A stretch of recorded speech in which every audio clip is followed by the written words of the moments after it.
Welcome to the Truth for Your 20s podcast. My name is Katie. I'm a proud girl mom. I've been married 20 years and counting. I'm a keynote speaker to sororities nationwide and a passion to be who I needed when I was younger. And I'm Shayna Webb, proud big sister of 5 girls, Chattanooga content creator, high school coach, and your resident 20-something co-host who definitely doesn't have it all figured out yet, but loves talking about it anyway. And together, we are here to bring a little truth, encouragement, real stories, and laughter to your 20s. Woo! Welcome to the Truth for Your 20s podcast, guys. We are back. And guys, sorry, I feel like I am so in the life stage right now of I have no idea what I'm doing with my life. And a lot of times I'm like, I should really just, have it more together for the podcast listeners. But then I think, let's just be real. I really am just in, your quarter life crisis of where you're like, what the heck am I doing with my life? Every single day you're going back and forth with what you're supposed to be doing as far as mainly jobs, I think is the big one for when you're in your 20s. Also, obviously there are relationship things and everything, but we have other episodes for that. So today we're diving into your calling and your career and all the things that come with jobs. Because one, I think this needs to be a personal reflection I need to take for myself too. But I have so many friends right now in the post-grad season where you've just gone to school for 3, 4, 5 years and you spent all this money and time, studying something. And then you think you're going to get a job, you start working somewhere and then you're there and then you realize like, what did I sign up to do? And I'm supposed to do this for like 80 more years. It's crazy. So I have so many friends right now that are doing job changes or just feeling like, I would rather just go work at a coffee shop than do a corporate office job or whatever. There's just so many things I think right now that we as a people in our 20s group are just going through. What are we supposed to be doing? So it's comforting to know that I'm not alone in the what the heck am I doing with my life? But as someone who is very multi-passionate and has done, I feel like 7 or 8 jobs over the past year, quick refresher. Currently, I work at my church as a media communications person. I also coach lacrosse at a high school. I do social media management. And last year, I was full-time freelancer for content creation. I have since scaled that back a little bit, which we'll dive into. But just because what the heck are we doing with our lives? So anyway, there's a lot. It's a lot. It's okay. It's awesome. And it's very pertinent to our conversation. I got the opportunity to do help with a college Bible study here recently, and they had such great Q&A. Oh my gosh, I loved these young ladies. But one of the questions that kind of stood out to me was, this, and like, how do you know when you found your passion? And I think that's so applicable when it comes to your 20s. And really, I still have friends struggling this too, and sometimes I lack direction. So it's not like you reach a certain age and you have it all figured out, which of course we've talked about before. But yeah, so we thought we would dive in to that good stuff. Right. And instead of giving you like 3 steps to find your calling, because I think that's probably impossible, we're just going to break down the different tensions. So we have 7 different things that will help you kind of think through it, because I also am thinking through this with you guys in real time. You are listening. So we are just going to break it down with you guys. But first, before we get into the 7 different things, we want to thank you guys so much, because right before we started recording, Katie was showing me the different numbers. And you guys, I was blown away. I really was. I'm so excited that you are listening to us. Seriously. Yes, the numbers are like there's a little graph. I think it was 280 or something in the past 24 hours. Yes, listens. I wrote down over 1,000 in this past week. So something like that. Yeah, it was like 1,300 something in the last 7 days. And then just a bunch in the most recent couple days, which is so cool. And no big deal, but we're worldwide. Mostly in the US, but shout out to the 1%, Canada, UK, Australia, the Netherlands. Hey, pals. Yeah. Pod pals. Hey, yeah, that's so cool. Would love to hear from you guys as well. But seriously, we are very, very thankful. Again, it seems, I know Katie's been doing this for years, if you were unaware, but and she just does it so amazing. But if this is my first time ever podcasting, and it's just so crazy that people want to listen to, wherever, whether you're driving to work or you're doing your dishes or whatever you're doing, we really appreciate you guys. So thank you. So glad you guys are here. And I'm excited about this episode. This is so pertinent for all of our lives. And so, so we got some thoughts for you guys. I'm seeing my first one. Calling versus career. Yes. And it goes so hand in hand. I remember when I was in college, we had the Center for Calling and Career, and it was combined. And so I think I always heard the Center for Calling and Career, the Center for Calling and Career. So you think it's supposed to be the same thing because it says the Center for Calling and Career, and you don't differentiate them. But there actually is a big difference a lot of times. I mean, for some people, it might be the same, but there is definitely a lot of times a difference. The key idea is really your career is what you do to make money, really. And your calling is who you're becoming and how you really steward influence. And sometimes you can have a calling that has nothing to do with your career. And I think to honestly, the best example I can think of is this lady that I look up to so much has a very different calling in her career, and it's you, Katie. Did you think I was about to do an example? Yes, I did. You're so It's actually you. You're very sweet. Yes. So I barely ever talk about this, so you might not even know, but I have a whole entire job that has nothing to do with this. And so I work in marketing. I was a marketing major. I worked in TV, radio, print advertising, but my job that pays the bills is I sell bulk orders of t-shirts, hats, cups. I do swag, like merchandise stuff. Like anything you can put a logo on, That's right. that's what she does during the daytime. Yeah. And then at night, she's all about truth for your 20s and mentorship.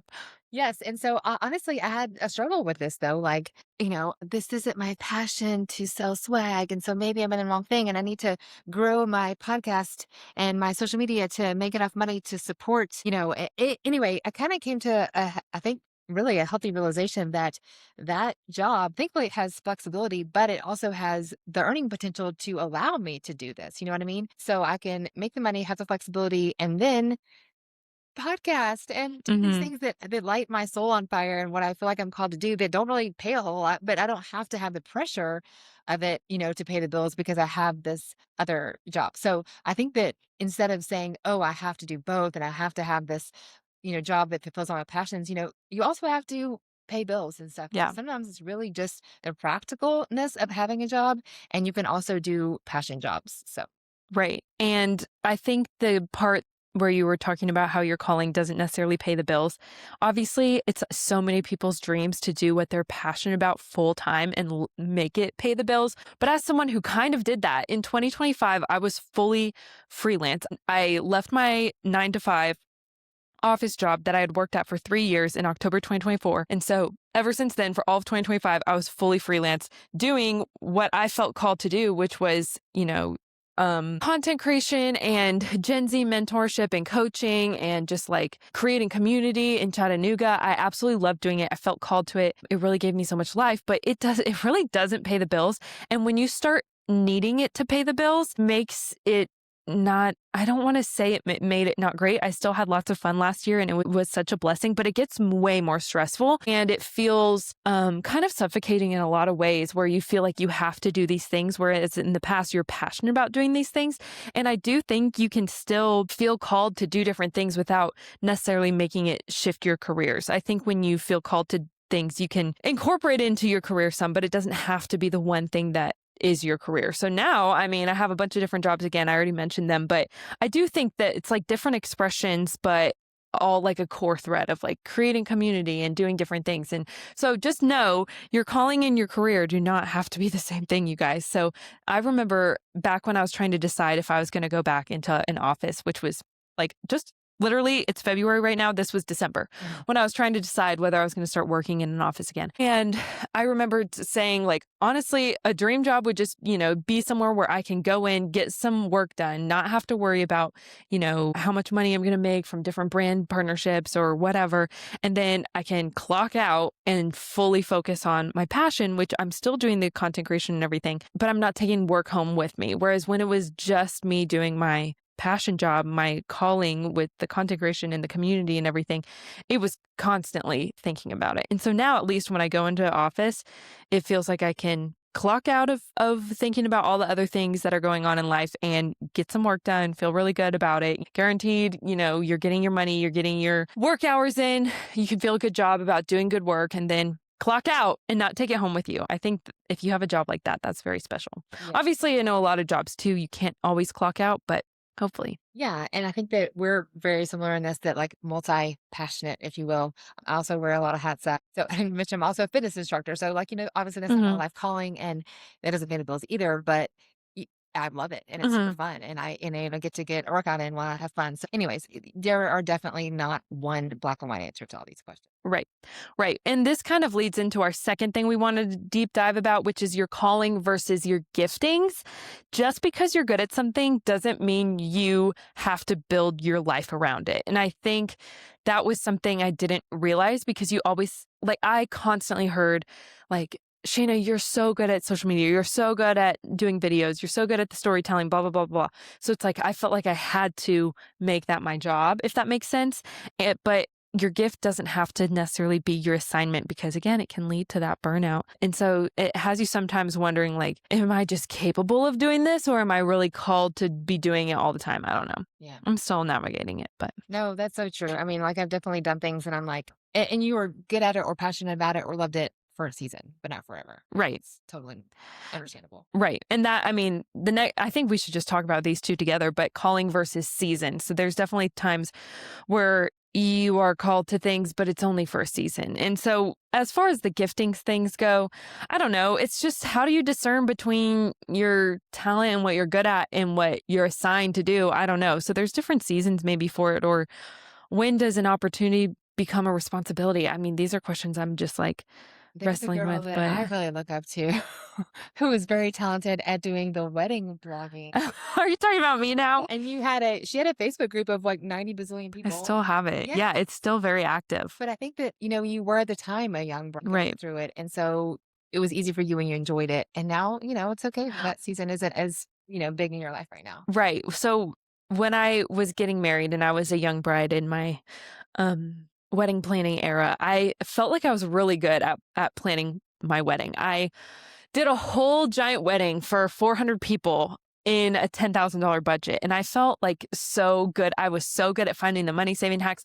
I was so good at doing all the DIY stuff. And I felt like it was because I was good at it, I felt like I needed to be a wedding planner. So I took a wedding planner course. I started shadowing a wedding planner because I felt like I needed to do it because I was good at it and I enjoyed it. And I started creating a bunch of content around it. So my first page that really went viral was my wedding hacks. It was wedding hacks and tips and tricks with Shayna. I mean, and I had a Facebook group that still goes for young married wifeys, all these different things. Anyway, that was definitely a season though, because I was just, am I called to this or am I just good at it? And it turns out I think I was just good at it and I was not called to it because as soon as I started shadowing the wedding planner and making all my content about weddings, I could feel that like burnout of like, I don't really love this. I just felt like I needed to share because I was so called good at it and people were saying I was good at it. So I felt like I had to do it when in reality, I didn't need to do that. And I'm so glad I still had my nonprofit job at the time because otherwise who knows where I'd be right now. But I will say, I think God used it for a good reason. I mean, God uses everything for a reason, but I was able to shift, I was used to creating content so much. I did wedding tips and tricks, like I posted a video every day about wedding money savers and all that. And then it shifted into web chats, which has nothing to do with weddings or money savers, but Chattanooga content. But I was already used to posting every day. So I was able to shift Yeah. from what I learned in that wedding season into my now season of like the Chattanooga community and everything. And so it led to a new season. And I don't think God was any of that. So that's Yeah. definitely something we'll talk about in a second. But I'm laughing because you reminded me of something I did once upon a time. I was good at gardening. I still love to garden. It's just kind of one of my things. And so I'm Yeah. like, oh, you're good at gardening. Teach me your gardening ways. And just because you enjoy something or you're good at it, also maybe not you're not a good teacher. I don't think I'm a good teacher at garden. So I don't even know who or somehow someone asked me to teach this gardening class at a local tech school.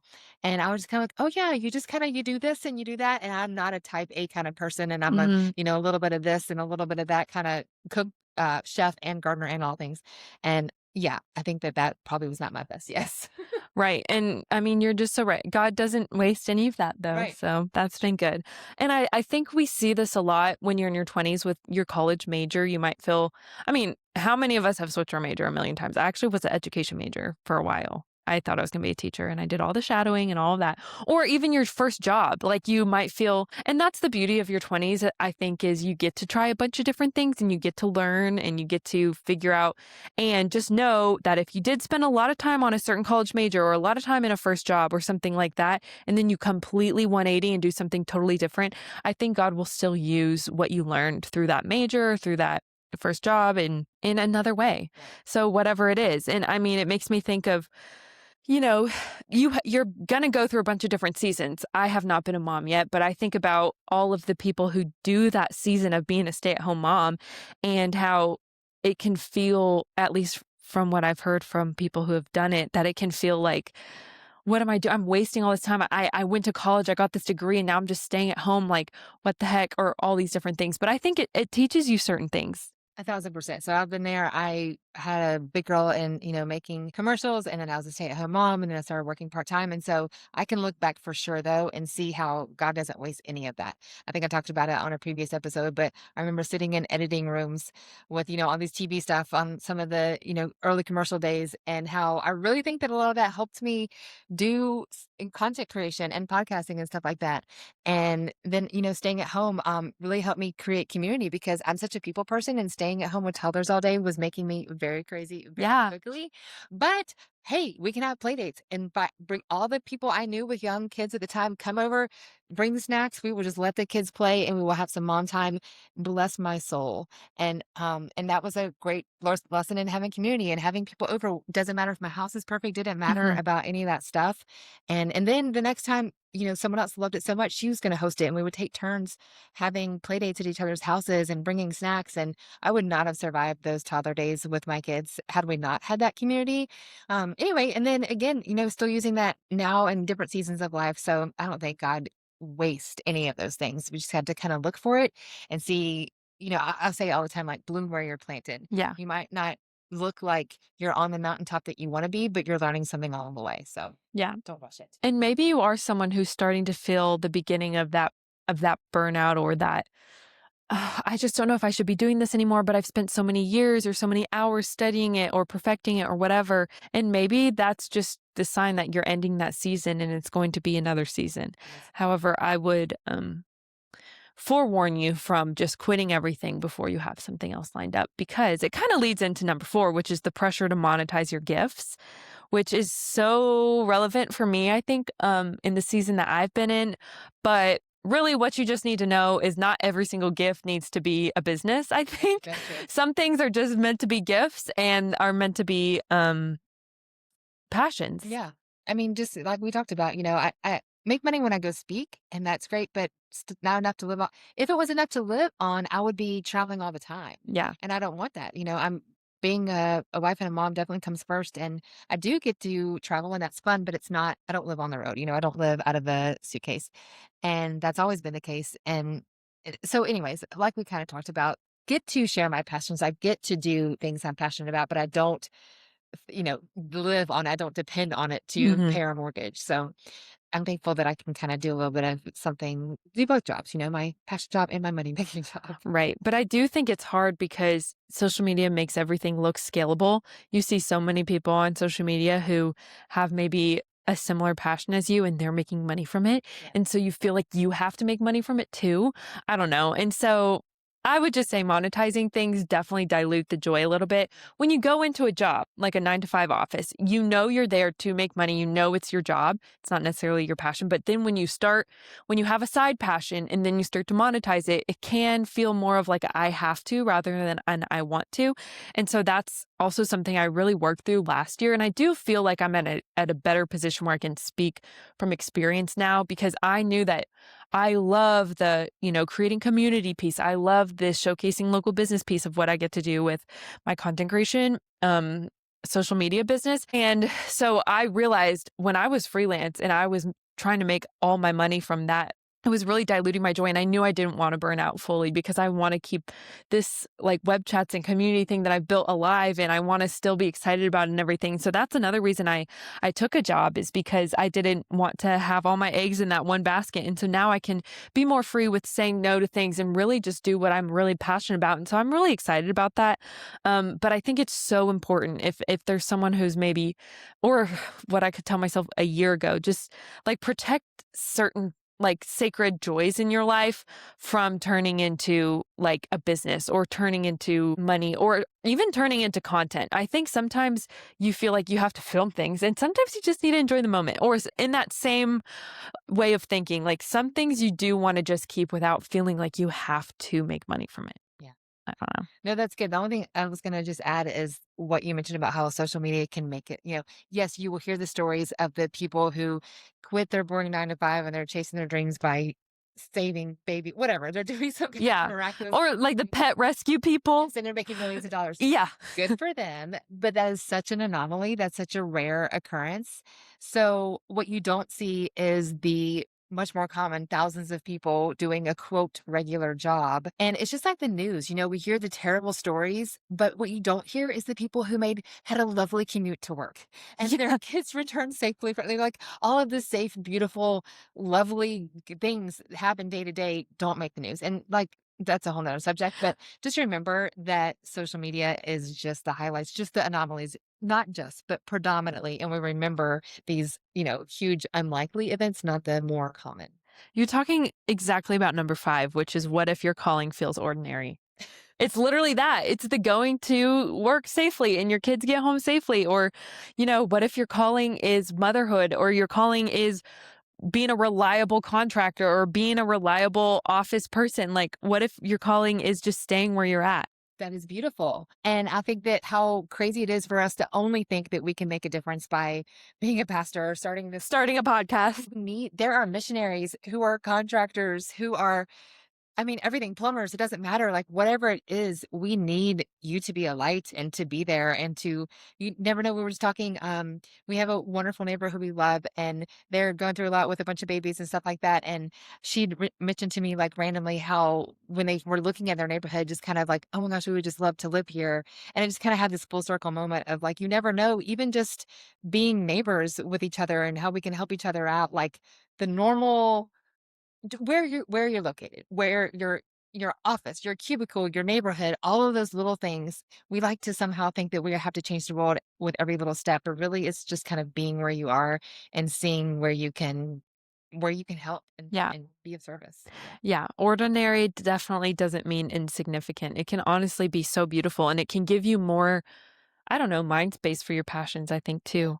Um, because also, I mean, we were kind of talking about how sometimes, like, you have these things that you're passionate about, and then there are things that you feel like you need to be obedient to. And this also comes into being a Christian, and just you're obviously called to, steward, just honestly, the one thing we're all called to do is to talk about, share God's gift with all the people, Yeah. like, go into all the worlds. But it doesn't mean you have to go to a third world country. You can do it in your office space. You can do it right here in your city or wherever it is. But also just being aware that we're also called, like, to be obedient in not cutting corners or not doing certain things, where if you are following your passion and you really want to make it work, like, those things will often come up where it's like, oh, but look how you could go really viral and just, like, blow past everybody else if you just do this. And then you might feel that voice in your head that's saying, I don't know. And that's where you have to be obedient and, do it the right way. I don't know. No, yeah, just being integrity is doing the right thing when no one is looking. So I think just doing your job with integrity is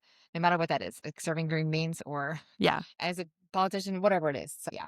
Yeah. And that also talks about, like, your identity and who you are as a person. Yes, and there's a lot to unpack because this is so real when it comes to your job, especially in the US. What do we do? We say, "Hi, what do you do? Hi, my name is whatever. What do you do?" Yeah. And it comes our identity. Like, this person owns this business or this person sells these flowers, and it can be hard when you do change jobs or question if this is what you're supposed to do, that's my identity. And first of all, your identity is a child of God. So we have to like remember that first of all. This is just a side, and I think this is super interesting. So when we see a new baby, we're like, oh, he's so beautiful. Or she's so beautiful. He's so Yeah. cute, right? When our girls were little, we had a neighbor from China and she said, "Oh, she's so smart." And I was like, she's literally spitting up on her. Like, what are you talking about? And it made me realize that's what they value. Like, oh, she's so smart. And we say, oh, she's so beautiful. Interesting, right? Mm. And so kind of related in this whole identity thing of, we say like this, what matters, so you are a janitor. That's not what you want it to be your whole life. It's not a most glamorous job, but like, what if you do that job with the best of your ability and a smile on your face and you bring joy to the hallways wherever you're cleaning up trash? Like, you can thrive and be an amazing light. And then when you say, someone's asking you, what do you do? Like, I spread joy, Yeah. like it can look at a lot of different ways. So there's a lot to unpack here in a bunch of different rabbit trails, but Yeah, and you can choose, what like, for example, in our podcast intro, Katie's not like, "I sell logo things," you right. know? Like, you can choose where you wanna put your identity. I don't always list out, "Yeah, I work at my church, and I do social media management, and I'm a coach, and I'm blah, blah, blah." Like, you can just say, "I am a community builder," or wherever you are. However, when you brought up the changing jobs thing, I can think back at when people have lost their jobs, and they just feel like It's a big deal. Yeah. because it's part of you. It really is, because you spend so much time at your job. And it's a thing too, as a Yeah. kids that I have a friend who's walking through a divorce, and that's, she was a wife and a mom. There's a lot of identity wrapped up things in life that can Mhm. change and really rock us to our core. So again, that's why, you have to remember who you are in Christ, because that's the most important. All those other things are just accessories, if you will. But yeah, but it's real, and I'm not like, dismissing it. So those are just things to think about when you're trying to get your identity. Write down what matters to you as the most important and then maybe take steps toward getting there. That's another way to unpack it, I guess. Yeah. Yeah. Well, that was number 5. We only have 2 left. Number 6 is, what if you outgrow something you thought was your calling? Well, yeah, we talked about that a little bit. I think that that's okay and that nothing is wasted. That, just as we talked about me with the advertising stuff and Mhm. how I learned how to do a lot of stuff, even though I'd outgrown that job. It's just a step in your path, and I think that we're all on journeys, and yeah, I mean, I wouldn't fret about it too much. Take what you've learned and just try and see what that next step should be. Right. Outgrowing doesn't mean you failed anything or that you misheard your calling, or it's really just God getting ready for the next chapter of your life, probably. Yeah. And I think back to when I've evolved different brands or different things, like, we're always evolving, and you can't fit like a human's desires and passions and everything into one container. It's always going to be evolving. It's always going to be learning, because we're constantly learning. At least I hope we all are. Right. And then number 7 is just our closing takeaways from all of this. I am obviously still learning a lot of the takeaways and just trying to figure out. I feel pulled in so many different directions, and I'm not exactly sure where I'm supposed to be forever. But as I was talking to trusted mentors, which is always good advice for when you're feeling like you don't exactly know what to do. I'm talking to Katie, I'm talking to ladies at my church, I'm talking to my mom, my sisters, whoever, people you look up to. And I've realized maybe your calling isn't something you just discover once. I mean, the lady I was talking to today, she's like, I changed jobs again when I was 40, and now she's so successful as a realtor, but she didn't do that for the whole first most of her life. So your calling isn't always something that's going to be the same thing. It's just always going to evolve. And I'm really trying to like find peace in that, the fact that I don't have to have it all figured out right now, as a type 3, like, achiever person who's maximizing every day and trying to be super productive. It feels a little stressful feeling like I don't know, and it's never going to be something that I fully know. Part of me is just like, I really want to just know and just be in that and grow this and just get my efficiency down and everything. I don't want to have to restart over a whole nother brand in a couple years. But who knows? If that's what happens, I guess that's just what we're called to do. So I don't have necessarily any like closing takeaways that are like, this is what's going to happen, because I'm very much in this. But I am finding, peace in knowing that your calling's not just something you discover one time. But that's why I love doing the show with you, because it's real. And especially in your 20s, like, you don't have it all figured out. And I don't have it all figured out either. And I have often thoughts like, okay, well, what about if I do this instead of this? And I love the story that you shared about the real estate friend, in your 40s, and all of that is very true. The one thing I'll just kind of close is like your kind of marinate on is they interviewed people in hospice and they say like, what was your one regret? Do you want to guess? Like your big, like if you could go back and do life again, like you're on your final days and they interview people and they say, "What do you wish you would have done more?" Oh, I don't know. Differently. Maybe talking to more people or working less? I don't know. That's number 2. Traveling more? People usually think like spending more time with family or whatever. Yeah. That's number 2.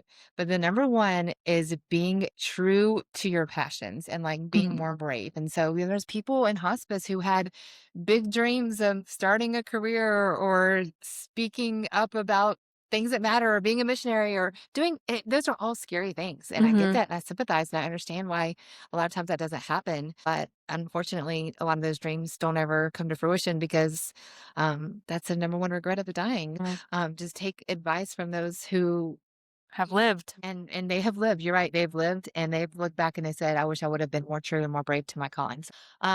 Again, if you don't know the answer to that, some of the questions that might kind of trigger that is what breaks your heart. And that Frederick Buechner quote that we shared last time was where the world's hunger and your passion, where the world's, Collide. thank you. That's where they Yeah. really collide. That's where your passion is. And so that's a good way to just kind of maybe hone down and narrow down your passion. So thanks so much for being here, guys. Yes, and hopefully you can go journal or something now after this if you clicked on this episode.